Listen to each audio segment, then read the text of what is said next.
যখন কেউ একটানা ভাঙতে ভাঙতে ভেতর থেকে ফুরিয়ে যায় তখন সে আর কিছু চাইতে জানে না, শুধু চায় কেউ একজন এসে বলুক থেমে যাও, এবার নিজের তুমিও বাঁচো। সত্যি নিজের জন্য বাঁচতে ইচ্ছে করে, বড্ড ইচ্ছে করে নিজের জন্য বাঁচি। অন্যের জন্য বাঁচতে বাঁচতে নিজেকে হারিয়েই ফেলেছি। কিছু করার নাই। অনেকেই ভাবেন আমি অনেক সুখী একজন মানুষ, তাদের জন্য অনেক অনেক দোয়া এবং ভালোবাসা। সত্যি আল্লাহ আমাকে যা রেখেছে এটা অনেক মেয়েরই হয়তো স্বপ্ন।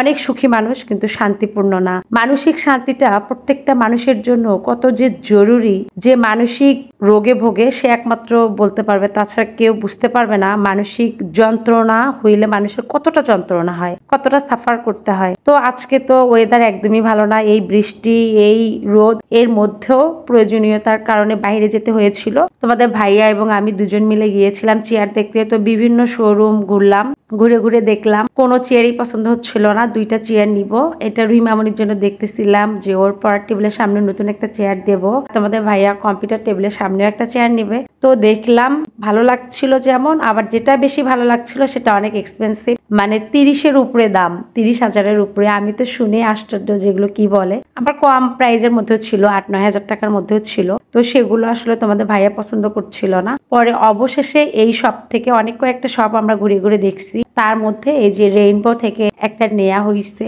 এটা মানে গুলশানের পাশাপাশি একটা শপ, এখান থেকে নেওয়া হয়েছে। তোমাদের ভাইয়ের চেয়ারটা পড়ছে 20,000-এর মতো, আর রুহি মামনির চেয়ারটা পড়ছে 3-4 হাজারের মতো এরকম। তো নিয়ে বাসায় এসে রান্না বসিয়ে দিলাম, ভাত রান্না করছে, আর ভাবলাম একটু রান্না করি। তো দেশি মুরগি দিয়ে 2-3টা আলু ছোট ছোট এবং 2টা পটল কেটে দিয়ে আমি সুন্দর করে এখানে রান্না করে নিচ্ছি। এটাই রান্না করব আজকে দুপুরের জন্য। তাড়াহুড়া করে রান্না বসিয়ে দিলাম, কারণ সময়ও নেই, বাচ্চারা দুপুরে খাবে।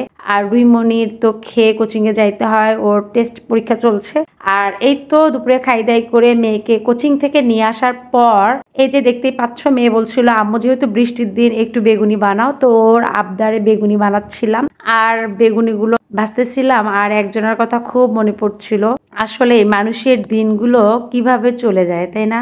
মানুষ না চাইলেও অনেক কিছু করতে হয়, বলতে হয়, চলতে হয়, এটাই বাস্তব। তুমি দেখছো তোমার সামনে অন্যায় হচ্ছে কিন্তু তুমি বলতে পারছো না। তুমি একজনকে হাতে লালন করে বড় করছো, সেই মানুষটাই একদিন তোমাকে তুই তোকারি করছে, তোমার সাথে খারাপ ব্যবহার করছে, তুমি কিছু বলতে চেয়েও পারছো না। বাস্তবতা এটাই, জীবন এটাই। মানুষ না চাইতে তার সঙ্গে অনেক কিছু ঘটে যায়, কিন্তু মেনে নিতে হয়। কারোর সঙ্গে শেয়ার করারও কোনো অপশন থাকে না। জীবন যে কি, এজন্য বলবো নিজের জন্য বাঁচুন, নিজেকে একটু ভালোবাসুন, নিজেদেরকে একটু সময় দিন। সেটা হোক ছেলে আপনি কিংবা মেয়ে, সেটা ম্যাটার করে না।